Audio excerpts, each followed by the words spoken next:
Good morning children. Welcome back to GK class. Today we are going to start the new chapter in your GK syllabus of All India Science School Entrance Examination. That the new chapter name is Non-Renewable Energy Sources, and this is the first part. Okay, non-renewable energy sources, first part. The main focus according to your syllabus, the main focus on this non-renewable energy sources are fossil fuels. Okay, in focus of fossil fuels. Okay, fossil fuels is the focus. Clear everyone? Before going to know about the fossil fuels, first of all you need to know what are the resources. Now here non-renewable energy sources are there. Before going to non-renewable energy resources, otherwise energy sources, first of all we need to know what are the natural resources. Okay, what are the natural resources? Any resources, okay, resources that are formed naturally, that are drawn from nature, okay, without modification, are called natural resources. If you take one example, sunlight, we are taking sunlight directly from the nature. We are not doing any mixing and addings. Okay, and that too, if you take example, air also, wind also, we are taking from the nature. We are drawn, okay, naturally. Okay, that means ఈ modifications చేయకుండా ఎగ్జాక్ట్గా ఉన్నది ఉన్నట్టుగా న్యాచురల్గా ఉన్నటువంటి వాటిని మనం use చేసుకుంటే వాటినే న్యాచురల్ రిసోర్సెస్ అంటాం. ఈ న్యాచురల్ రిసోర్సెస్ అన్నవి మనకు టూ టైప్స్ ఉన్నాయి. Classified into two types, or broadly classified into two types. Natural resources మనకి రెండు విధాలుగా క్లాసిఫై అయింది. అందులో ఒకటి renewable resources, non renewable resources. ఓకేనా, renewable resources, non renewable resources. బేసిక్గా న్యాచురల్ రిసోర్సెస్ అంటే ఏమి? ఎలాంటి రిసోర్సెస్ అయినా కూడా మనము ఎటువంటి మార్పులు చేయకుండా డైరెక్ట్గా నేచర్లో దొరికేటువంటి వాటిని ఉపయోగించుకుంటే వాటిని న్యాచురల్ రిసోర్సెస్ అంటాం. ఎగ్జాంపుల్ సన్లైట్ చెప్పుకోవచ్చు, మనం వాటర్ తీసుకోవచ్చు, ఎయిర్ తీసుకోవచ్చు. ఇవన్నీ కూడా న్యాచురల్గా లభించేటువంటి రిసోర్సెస్ అన్నమాట. ఓకే, ఈ న్యాచురల్ రిసోర్సెస్ అన్నవి renewable resources and non renewable resources అనే రెండు విధాలుగా క్లాసిఫై చేయడం జరిగింది. రెన్యూవబుల్ రిసోర్సెస్ అంటే ఏంటి సార్ అంటే, రెన్యూవబుల్ రిసోర్సెస్ అంటే ఏంటి అంటే ఏ రిసోర్సెస్ అయితే, ఓకేనా, మనం వాడుకున్నప్పటికీ, మనం యూస్ చేసినప్పటికీ తొందరగా మరీ వచ్చేస్తాయో, లేదా చూడండి, రీన్యూడ్ అంటే రీన్యూ, మరి మనం వాడినా కూడా మరీ కొత్తగా వచ్చేటువంటి, రిప్లెనిష్ క్విక్లీ, తొందరగా. ఈరోజు నువ్వు సన్లైట్ని యూస్ చేసుకుంటున్నావు, మరి రేపు సన్లైట్ రాదా? నీకు వస్తుంది కదా. ఇప్పుడు నీకు సన్లైట్ అయిపోతుందేమో అని జాగ్రత్తగా ఏమైనా వాడుకుంటావా? లేదు కదా. అంటే నువ్వు వాడినప్పటికీ if you are using also it will replenish, it will renew, మరి రేపు వస్తుంది సన్లైట్. అలాంటి వాటినే రెన్యూవబుల్ రిసోర్సెస్ అంటాం. ఓకేనా, విండ్, ఈరోజు గాలి వస్తూ ఉంది, ఓకేనా, లేదు దీన్ని మనము క్లోజ్ చేసి పట్టుకుందాం, మళ్ళీ రేపు యూజ్ చేసుకుందామని ఎవరైనా చేస్తారా? మళ్ళీ రేపు వస్తుంది గాలి, ప్రతి సెకండ్ గాలి ఉంటూనే ఉంటుంది. ఓకేనా, those are called renewable resources. Example మనం సోలార్ ఎనర్జీ చెప్పుకోవచ్చు, విండ్ ఎనర్జీ కూడా చెప్పుకోవచ్చు. This is about renewable resources. Renew, తిరిగి మరీ వచ్చేటివి, నువ్వు ఎంత వాడుకున్నప్పటికీ తిరిగి నీకు లభించేటివి. ఓకేనా, తొందరగా ఉత్పత్తి అయ్యేటివి. Then coming to non renewable resources. ఏ రిసోర్సెస్ అయితే, ఓకేనా, అవి తయారు కావడానికి కొన్ని వందల వేల సంవత్సరాలు పడుతుందో, అలా వందలు వేల సంవత్సరాలు పడుతుంది కాబట్టి అన్ని వేల సంవత్సరాల తర్వాత ఫామ్ అయినటువంటి ఏదైనా కావచ్చు, నువ్వు తొందరగా దాన్ని కంప్లీట్ చేసేస్తే మళ్ళీ అది ఫామ్ అవ్వడానికి మరీ తిరిగి వందల వేల సంవత్సరాలు పడుతుంది. అంటే అంత లోపల నువ్వు ఉంటావా? ఓకే, నీ లైఫ్ స్పాన్ ఉంటుందా? ఉండదు. నీ లైఫ్ స్పాన్ నువ్వు ఉన్నంత లోపు అది తయారు కాలేదు కాబట్టి, నువ్వు బ్రతికి ఉన్నంత కాలంలో అది మరి నువ్వు వాడుకున్నటువంటి పదార్థము మరి తిరిగి ఫామ్ కాలేదు కాబట్టి వీటిని నాన్ రెన్యూవబుల్ అంటారు. చూడండి, లిమిటెడ్గా ఉంటాయి, లిమిటెడ్ స్టాక్ అంటారు. ఒక్కసారి మనకి ఎగ్జాస్ట్ అయిపోయింది అనుకో, అంటే ఇప్పుడు పెట్రోల్ ఉంది, నువ్వు యూస్ చేసుకుంటున్నావు, ఆవిరైపోతూ ఉంది, ఓకేనా. మరి కొత్తది కావాలంటే కొన్ని వందల వేల సంవత్సరాలు పడుతుంది. అందుకే తక్కువగా వాడుకోండి అంటారు. It may take thousands of years to be renewed or replenished. అది తిరిగి మరీ ఫామ్ కావాలంటే థౌజండ్స్ ఆఫ్ ఇయర్స్ పడుతుందంట. ఇలా వేల సంవత్సరాలు పడుతుంది కాబట్టి అంతలోపు నువ్వు ఉండవు కాబట్టి, since this period is much more than human life span, దాన్ని చెప్తున్నాడు. హ్యూమన్ లైఫ్ స్పాన్ కంటే కూడా ఎక్కువ పడుతుంది టైం తయారు కావడానికి. Okay, much more than human life span. Such resources are considered as non renewable resources. అలాంటి రిసోర్సెస్ని నాన్ రెన్యూవబుల్ రిసోర్సెస్ అంటారు. మనకి ఎగ్జాంపుల్ ఏంటి అంటే nuclear energy, oil, gas, coal, ఇవన్నీ కూడా non renewable energy resources. One more time I'm going to explain. ఇంకొకసారి చెప్తాను, బాగా అర్థం చేసుకోండి. రిసోర్సెస్ అంటే మనము ఉపయోగించుకునేటివి. క్లియర్? రిసోర్సెస్ అంటే మనము ఉపయోగించుకునేటివి. క్లియరా? న్యాచురల్ రిసోర్సెస్ అంటే నేచర్లో దొరికేటువంటి వాటిని నువ్వు ఉపయోగించుకుంటే వాటిని న్యాచురల్ రిసోర్సెస్ అంటారు. సూర్యుడి నుంచి వచ్చేటువంటి వేడి, వెలుగు నేచర్లో నీకు లభిస్తోంది, నువ్వు దాన్ని యూజ్ చేసుకుంటా ఉన్నావు, ఓకేనా. సముద్రంలో నీరు లేదా అండర్ గ్రౌండ్ వాటర్ యూజ్ చేసుకుంటున్నావు. తర్వాత ఈ యొక్క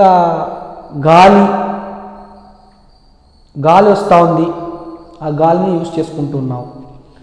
నేచర్లో లభించేటువంటి వాటిని ఏమాత్రం మార్పులు లేకుండా, దాన్ని నువ్వు మార్చకుండా ఉన్నది ఉన్నట్టుగా దాన్ని నువ్వు ఉపయోగించుకుంటే అలాంటి రిసోర్సెస్ని న్యాచురల్ రిసోర్సెస్ అంటారు. ఇలాంటి న్యాచురల్ రిసోర్సెస్ ఎన్ని విధాలుగా క్లాసిఫై అయినాయి అంటే renewable resources, non renewable resources. Sir renewable resources అంటే ఏం సార్? రెన్యూవబుల్ రిసోర్సెస్ అంటే ఏ రిసోర్సెస్ అయితే నువ్వు ఎక్కువగా వాడినప్పటికీ, తరచుగా వాడినప్పటికీ అవి కంప్లీట్ కాకుండా, అయిపోకుండా, ఇంకా పచ్చిగా చెప్పాలంటే అయిపోకుండా ఉంటాయో, ఓకేనా. నువ్వు ఎంత వాడినా మరీ తిరిగి వస్తాయో అలాంటి వాటిని రెన్యూవబుల్ రిసోర్సెస్ అంట. Solar energy, wind energy. అదేవిధంగా నాన్ రెన్యూవబుల్ రిసోర్సెస్ అంటే ఏంటి సార్ అంటే, నువ్వు ఏ రిసోర్సెస్ అయితే ఎక్కువగా వాడితే అవి అయిపోతాయో, ఓకేనా, మరీ నువ్వు బతికున్నంత కాలంలో అవి మరీ తిరిగి రావో, అవి మరీ కావాలంటే కొన్ని వందల వేల సంవత్సరాలు పడుతుందో అలాంటి వాటిని నాన్ రెన్యూవబుల్ రిసోర్సెస్ అంట. Nuclear energy, oil, gas, coal ఇవన్నీ కూడా నాన్ రెన్యూవబుల్ రిసోర్సెస్. ఇవన్నీ మనం భూగర్భం నుంచి తీస్తాం, బయటికి తీస్తాం. తొందరగా కంప్లీట్ అయిపోయినాయి అనుకో, మళ్ళీ అవి తిరిగి ఫామ్ కావాలంటే కొన్ని వేల సంవత్సరాలు పడుతుంది. అంతవరకు నువ్వు ఉంటావో పోతావు. That's why they are called non renewable resources. Clear కదా? నేను కమింగ్ టు ఫాసిల్ ఫ్యూయల్స్ అంటే ఏంటి సార్? ఓకేనా, ఫాసిల్ ఫ్యూయల్స్ అంటే ఏంటి సార్? ఇందాక మనం చెప్పుకున్నాం కదా, ఏదైనా ఒకటి ఇది నాన్ రెన్యూవబుల్ రిసోర్సెస్ ఫామ్ కావాలి అంటే కొన్ని వందల వేల సంవత్సరాలు పడుతుంది అని. ఆ వందల వేల సంవత్సరాలు ఏం జరుగుతుంది చూద్దాం. Remains of plants and animals, బాగా చూడండి.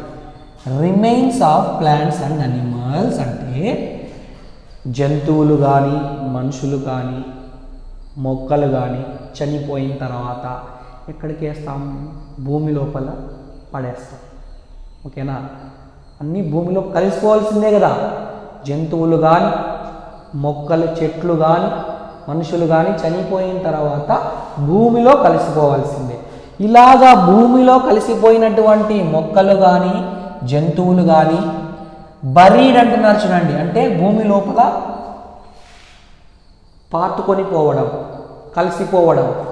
అండర్ ద అర్త్, భూమి లోపల మిలియన్స్ ఆఫ్ ఇయర్స్, కొన్ని లక్షల సంవత్సరాలు, కొన్ని వేల లక్షల సంవత్సరాలు భూమి లోపల నిక్షిప్తమై ఉన్నటువంటి లేదా ఓకేనా భూమి లోపల పాతుకొని పోయినటువంటి ఓకేనా ప్లాంట్స్ కావచ్చు, అనిమల్స్ యొక్క రిమైన్స్ చనిపోయిన తర్వాత భూమి లోపల పాతుకొని పోయినటువంటి మొక్కలు కావచ్చు, మనుషులు కావచ్చు, జంతువులు కావచ్చు, వీటన్నీ కూడా లోపల ఉన్నటువంటి హీట్ ప్రెజర్ వల్ల కన్వర్ట్ అయిపోతాయి. అలా కన్వర్ట్ అయినటువంటి వాటినే మనము ఫాసిల్ ఫ్యూయల్స్ అంటాం. ఏమంటాం నాన్న? Fossil fuels. కొన్ని వేల లక్షల సంవత్సరాలు భూమి లోపల పాతుకొని పోయినటువంటి మొక్కలు కావచ్చు, జంతువులు కావచ్చు, మనుషులు కావచ్చు, చనిపోయిన తర్వాత భూమి లోపల కలిసిపోతారు కదా. అలా కలిసిపోయినటువంటి యొక్క రిమైన్స్ కొన్ని వేల లక్షల సంవత్సరాలు భూమి లోపల ఉన్నటువంటి హీట్కి ప్రెషర్ వల్ల పాతుకొని పోయి కన్వర్ట్ అయిపోతాయి. అలా కన్వర్ట్ అయిన వాటివే ఫాసిల్ ఫ్యూయల్స్ అంటాం. ఈ ఫాసిల్ ఫ్యూయల్స్కి examples coal, petroleum, natural gas, ఇవన్నీ కూడా ఫాసిల్ ఫ్యూయల్సే.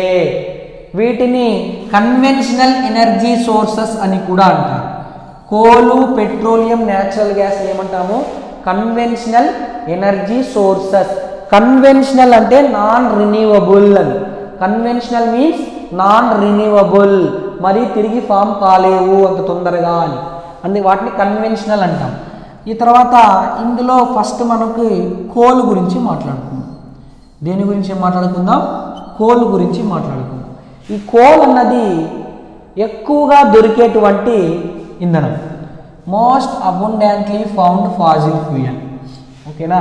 కోల్ అన్నది మనకు ఎక్కువగా అంటే పూర్వం లక్షల సంవత్సరాల క్రితం నుంచి ఫామ్ అవుతుంది కాబట్టి ఎక్కువగా ఉంది భూమి కింద, భూమి లోపల. కానీ నువ్వు వాడేసినావంటే మళ్ళీ అది ఫామ్ కావాలంటే కొన్ని లక్షల సంవత్సరాలు పడుతుంది. అది గుర్తుపెట్టుకొని వాడాలి.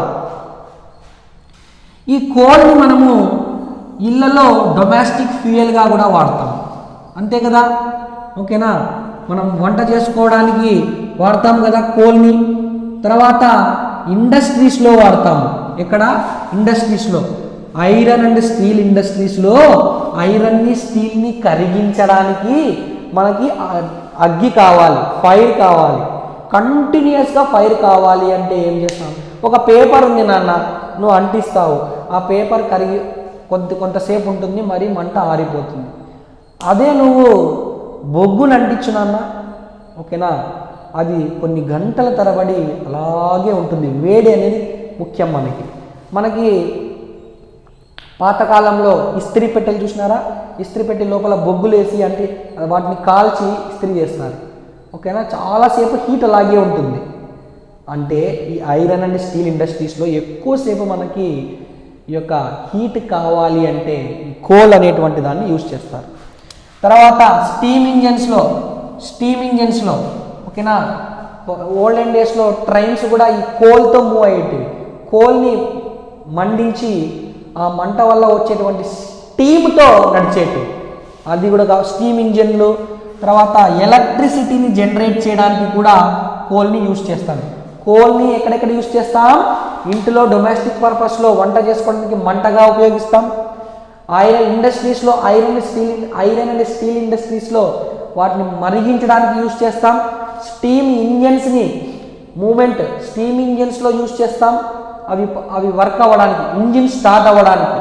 అదేవిధంగా ఎలక్ట్రిసిటీని జనరేట్ చేయడానికి యూజ్ చేస్తాం. ఎలాగా? పెద్ద పెద్ద టర్బైన్స్ మూవ్ అవ్వాలి. ఎలక్ట్రిసిటీ జనరేట్ కావాలంటే పెద్ద పెద్ద టర్బైన్స్ మూవ్ అవ్వాలి. అవి మూవ్ కావాలంటే వాటికి కావాల్సిన ఎనర్జీ ఇవ్వాలి.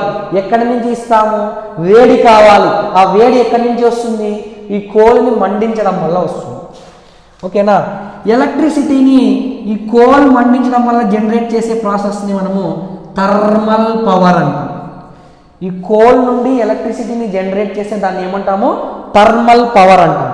అదేవిధంగా ఈ యొక్క ఎలాగ సార్ ఇది giant ferns swamp got buried under the earth, దీన్నే ఫాసిల్ ఫ్యూయల్స్ అంటాం. ఎలాగ ఫామ్ అయింటాయి సార్ ఇవి అంటే పెద్ద పెద్ద చెట్లు, పెద్ద పెద్ద దిబ్బలు, ఓకేనా. ఇప్పుడు ఒక డస్ట్బిన్ ఉంది, రోజు డస్ట్ వేస్తూ ఉంటావు, 1 month 2 month 3 months అలాగే నువ్వు దాన్ని వదిలేసినావంటే పెద్దగా ఒక దిబ్బలాగా ఏర్పడిపోయి గట్టిగా ఫామ్ అయిపోతుంది. అర్థమవుతుంది కదా. అలాగా పెద్ద పెద్ద చెట్లు, ఈ యొక్క డస్ట్ గిస్ట్, ఈ యొక్క పెద్ద పెద్ద డాక్ యార్డ్స్ అంటాం, అన్నీ కూడా బరీడ్ అయిపోయి భూమి లోపలికి వెళ్ళిపోయి ఈ కోల్ అనేది ఫామ్ అవుతుంది. తర్వాత ఈ కోల్ని మనము బరీడ్ సన్షైన్ అంటాం. అంటే మునిగి లోపల ఉన్నటువంటి సన్షైన్, అది బయటకు తీసే దాని నుంచి మనకి ఎన్ని ఉపయోగాలు ఉన్నాయి అంటే అది మనకి ఉపయోగకరమే కదా, అందుకే దాగి ఉన్నటువంటి సన్షైన్ అంటాం, బరీడ్ సన్షైన్ అంటాం. అదేవిధంగా వరల్డ్లో ఎక్కువగా కోల్ని ప్రొడ్యూస్ చేసేటువంటి కంట్రీస్ ఏవి అంటే కోల్ని China, USA, Germany, Russia, South America, France. Okay, China, USA, Germany, Russia, South America, France. మన ఇండియాలో ఎక్కడ సార్ అంటే జార్ఖండ్లో కొన్ని ప్లేసెస్ ఉన్నాయి నాన్న, రాణిగంజ్, ఝారియా, ధాన్బాద్, బొకారో, ఈ ప్లేసెస్లో మనకి ఎక్కువగా కోల్ అనేది లభిస్తుంది. Clear everyone. నెక్స్ట్ క్లాస్లో మనము రిమైనింగ్ ఫాసిల్ ఫ్యూయల్స్ గురించి తెలుసుకుందాం in the part 2. Clear. Thank you so much. Have a nice day. Take care. మరీ చెప్తున్నాను, రివిజన్ చేయండి. Revision is the key success. Thank you so much.